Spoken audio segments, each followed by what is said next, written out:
गौरा हाथ जोड़ना कि गौरा हाथ जोड़ शिव के मनावेली, दिल के सुनावेली ना। गौरा हाथ जोड़ शिव के मनावेली, दिल के सुनावेली ना।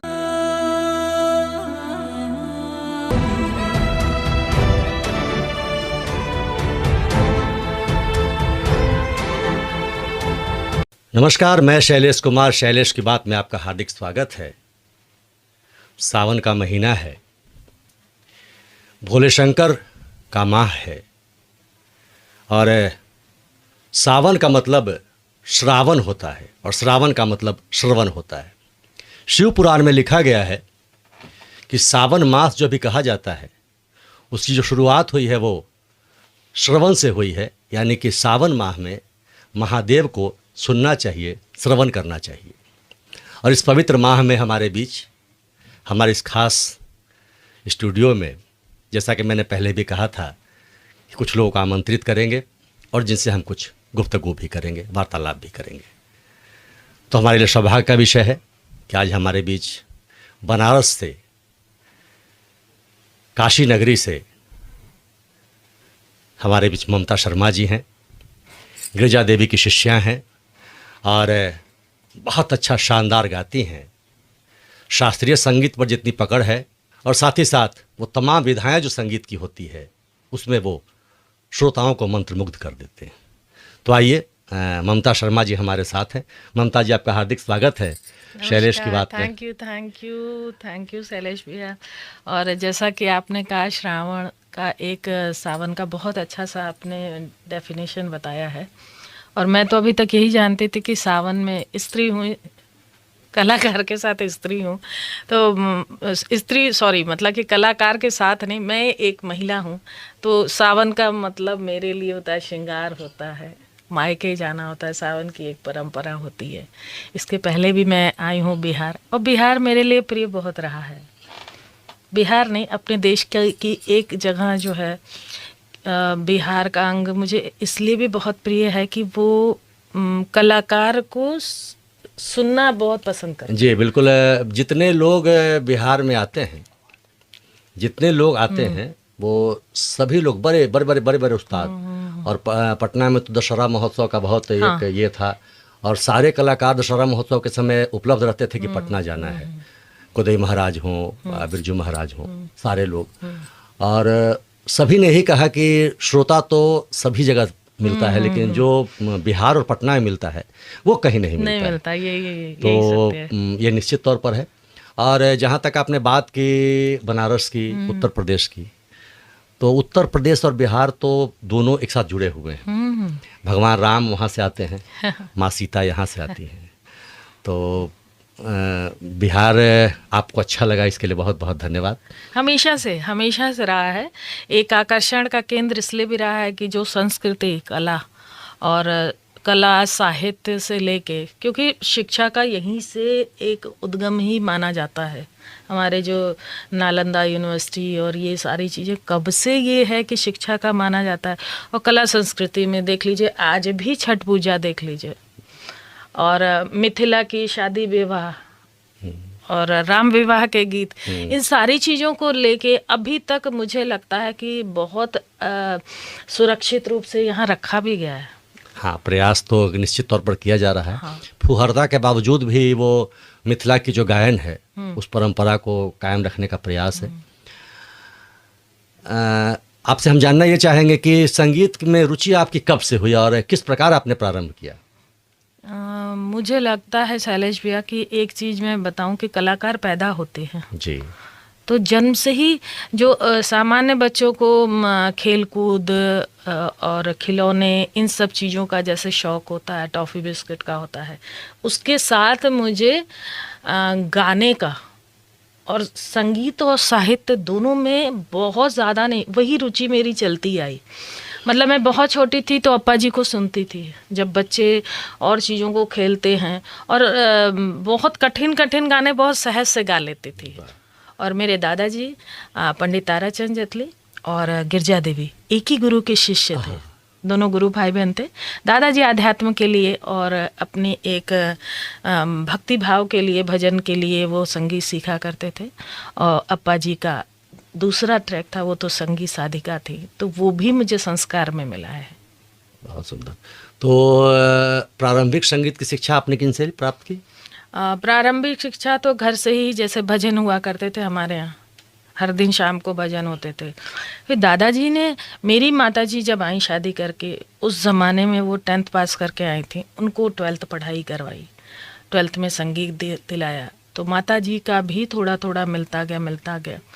फिर मुझे जब मैं थोड़ी बड़ी हुई 9-10 साल की, तो हमारे बनारस घराने के पंडित जालपा मिश्र जी, उनकी मैं गंडाबंद शिष्या बनी और उसके बाद शिक्षा स्कूलिंग के बाद BHU और हायर स्टडी मैंने अपनी चॉइस करी ठुमरी दादरा पूरब अंग की गायकी। क्या बात। तो मुझे सानिध्य अप्पा जी का मिला। मुझे 3 तरीके से काशी में जन्म लेने का सौभाग्य मिला कि मेरा जन्म काशी में हुआ, मेरे गुरु मिले, मेरे पतिदेव मिले और मेरा कर्म क्षेत्र मुझे काशी मिला। बहुत बार ऐसे मौके आए शैलेश जी कि मैं बाहर चले जाऊं, या मुझे ऐसा कहा गया कि यहाँ नौकरी कर लीजिए, लेकिन काशी का बहू न छोड़े।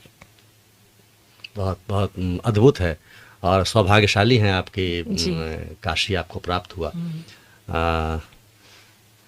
हम भी सौभाग्यशाली समझ रहे हैं कि आप हमारे स्टूडियो में। नहीं, मैं भी इसी में शामिल हूँ। Thank you so much. जब गायकी की बात आती है तो शास्त्रीय संगीत में इस वक्त धीरे धीरे लोगों का रुचि कम होता जा रहा है, फिर धीरे धीरे वो फुहरता चली आ रही है। लेकिन हाल के दिनों में हमने देखा है नई पीढ़ी में भी कि उसी पुरानी शैली को अगर नए ढंग से पेश कर रहे हैं तो लोग उसे खूब पसंद कर रहे हैं। तो मेरा कहने का अर्थ है कि हमें लगता है कि हर्ट वही है, हृदय वही है, और वो हृदय जब जब झकझोरा जाता है तब तब वो बात निकल कर झनकार निकलती है। तो अभी जो वातावरण चल रहा है संगीत का, उसे आप किस प्रकार से देखती हैं? वातावरण देखिए, अभी की जो शिक्षा प्रणाली, जैसे आपको मैं बताऊं, न्यू एजुकेशन पॉलिसी हमारी बहुत सालों से वो अटकी हुई थी जी। डजन कोई कारण, मैं उन चीज़ों पे नहीं जाती हूँ, आर्टिस्ट हूँ मैं, कला वाला पोर्शन ले लेती हूँ।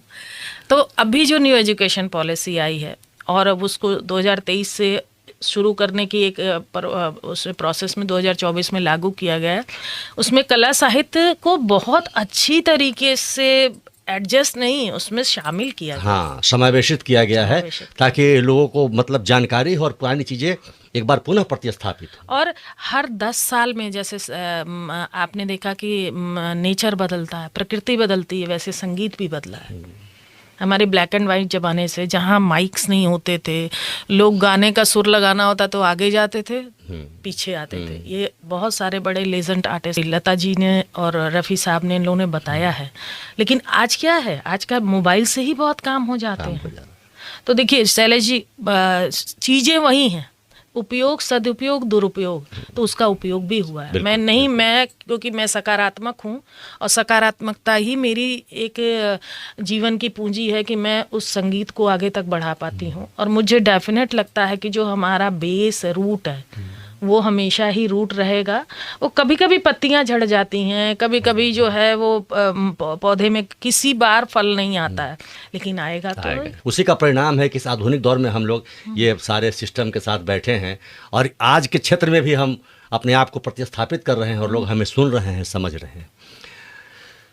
सौभाग्य का विषय है ही, सावन मास है, सावन मास में आई हैं आप, तो सबसे पहले तो काशी से आई हैं। तो एक प्रश्न के बाद मैं कुछ सुनना चाहूँगा, और प्रश्न ये है कि सबसे चहेते आर्टिस्ट या गायक गायिका आपकी कौन सी रही है? मैंने तो जीवन में अपनी गुरुजी के अलावा किसी को कुछ न सुना, न समझा, न कोशिश करे। अप्पा जी मतलब मेरे, आप एक बार नाम भी बता दें। पद्म विभूषण स्वर्गीय श्रीमती गिरजा देवी जी।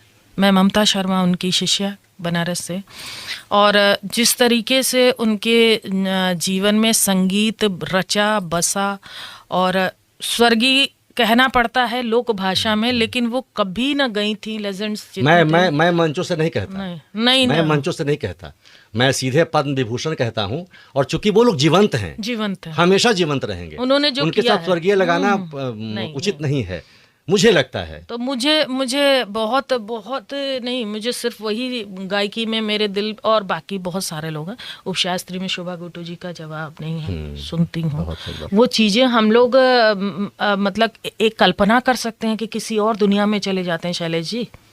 बिरजू महाराज जी का डांस देख के, उनके भाव को देख के लगता है कि इसके बाद भी कोई दुनिया है, उस दुनिया में चले जाते हैं। तो बहुत सारे लोग हैं। और मुझे अभी रिसेंट में वेंकटेश जी की गायकी शास्त्रीय संगीत में बहुत अच्छी लगती है, बहुत अच्छी लगती है। तो आप सबका क्या विचार है जब ममता जी हमारे साथ हैं और इतनी बड़ी हस्ती की शिष्या हैं, जिनके नाम लग जाएं साथ में? हम लोग बड़े मंचों से कहा करते हैं कि लता जी जिन्हें सराह दें उन्हें फिर किसी प्रमाण पत्र की आवश्यकता नहीं है। उसी प्रकार से पद्म विभूषण गिरजा देवी जी की जो शिष्या हैं, और उनके शिष्या कह देने से ही फिर किसी प्रमाण की आवश्यकता नहीं होती है। तो मैं चाहूँगा कि सावन का माह है, महादेव की नगरी से हैं, काशी से हैं, तो कुछ महादेव के शब्दावली या महादेव के कोई गीत गुनगुना दें तो इस सावन में आनंद आ जाए। बिल्कुल। देखिए, बाबा विश्वनाथ की नगरी से आई हूँ, और काशी जो मोक्षदायिनी है बाबा विश्वनाथ के, शंकर के त्रिशूल पे बसी हुई है, वो इस प्लेनेट पे नहीं आती। और काशी बाबा ने बसाई है माँ गौरा के लिए, तो उनका जो समावेश, और हम लोग उन्हीं के परिवार से, सब उन्हीं के परिवार से हैं जी। तो उन्हीं के लिए बहुत सुंदर सी कजरी गा रही हूँ। पार्वती जी गा रही हैं शिव जी के लिए, क्योंकि वो अनंत एक प्रेम है। गौरा हाथ जोड़ना कि गौरा हाथ जोड़ शिव के मनावेली, दिल के सुनावेली ना। गौरा हाथ जोड़ शिव के मनावेली, दिल के सुनावेली ना। रउआ जब से गइल भेजले कुना संदेश, तोहे हाथ जोड़ना।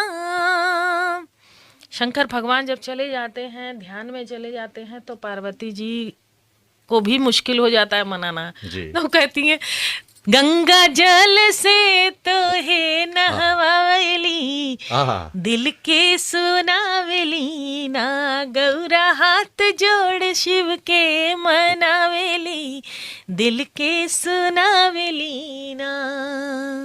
क्या बात, क्या बात, बहुत बहुत बहुत। ये सब चीज़ें सुनने को मिलती कहाँ है, और सच कहें तो हृदय से निकलता है और हृदय तक पहुँचता है।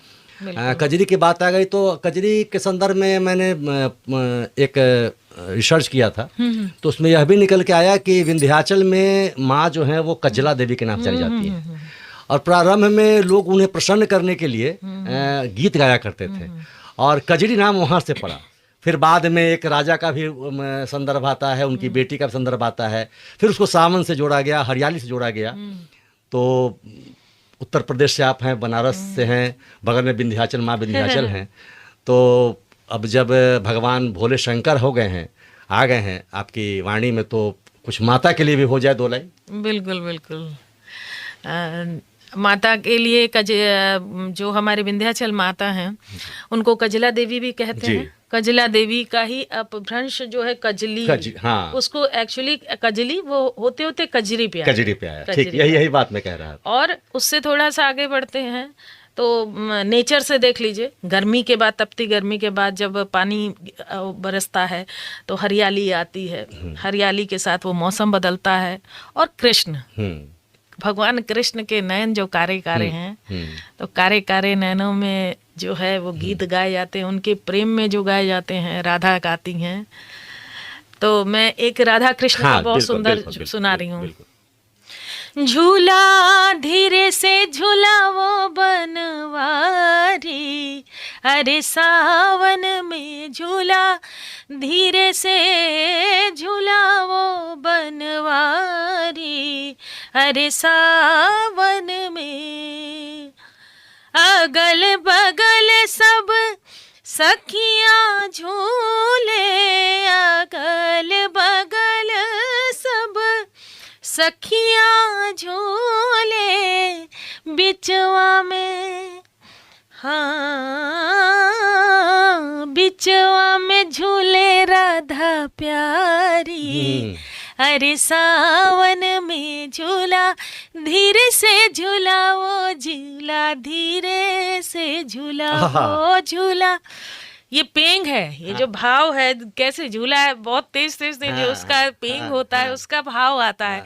झूला धीरे से झूलाओ झूला, धीरे से झूलाओ झूला, धीरे से झूलाओ बनवारी, हरे सावन में। बहुत क्या बात है, बहुत बहुत खूबसूरत, बहुत खूबसूरत।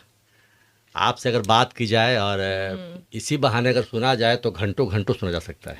ये आप लोग का प्रेम है और मेरे लिए सौभाग्य की बात है। मैंने पहले ही कहा था कि जितने सुनकार, जितने कर्णप्रिय और मतलब कि जितने सॉफ्ट सुनकार यहाँ पर मिलते हैं, सुनकार मतलब सुनते हैं, समझते हैं, उसको एक्सेप्ट करते हैं।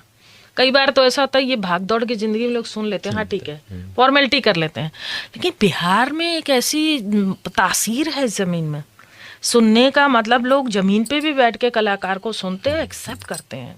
वो चीज़ बहुत मुझे और यहाँ अपील मैंने इस संदर्भ में बता दूं, दशहरा महोत्सव चल रहा था और भारत रत्न बिस्मिल्लाह खां साहब नीचे स्टेज के नीचे बस खाली ज़मीन पर एक दरी बिछी हुई थी और वहाँ दो लोगों के साथ वो अपना शहनाई मिला रहे थे। उतने बड़े उस्ताद उस जमीन पर, बाकी लोग अगल बगल टहल रहे हैं और कुछ लोग कह रहे हैं अरे जरा उस्ताद जी हैं, उस्ताद जी हैं, उनको कोई फर्क नहीं पड़ता क्या, ऐसे करके मिला रहे हैं। क्या सहजता थी उन लोगों में। और अभी जो अहंकार रूपी भाव जो हम लोग में आ गया, जिसके कारण भी हम अच्छी चीज़ों को अंदर समावेशित नहीं कर पाते हैं।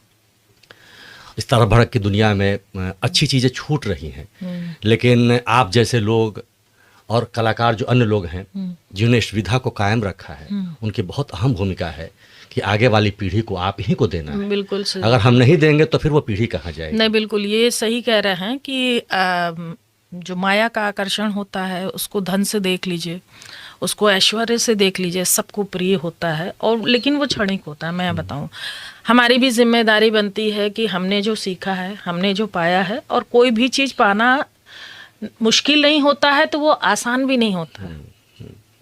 तो उस चीज़ को हम अगर आगे दे के नहीं जाते हैं, पूरा 100% नहीं दे पाएंगे, लेकिन कोशिश करके हम जितना दे सकते हैं तो वो प्रोटेक्शन में तो रहना चाहिए। जैसे मैंने कहा था, आज भी मिथिला के लिए गीत लोग गाते हैं, अब उसको नए वर्जन में गा रहे हैं और तरीके से और इंस्ट्रूमेंट्स के साथ गा रहे हैं, लेकिन वो चीज़ तो प्रोटेक्ट है ना। वैसे ही हमारा ये थाती भी जो हमारी संस्कृति है उसको फ़र्ज बनता है। बिल्कुल। और मैंने देखा हमेशा गवर्नमेंट के जितने कंसर्ट्स होते हैं, मैं आती हूँ, राजगीर महोत्सव हो, वैशाली महोत्सव हो, यहाँ तो मैं खुद ही संचालन कर रहा था। हाँ, राजगीर में खूब कलाकार बुलाए जाते हैं। तो साल में अगर 10 बार भी सुनाया जाता है तो साल भर के लिए तो कुछ तो पैकेज रह जाता है। बिल्कुल।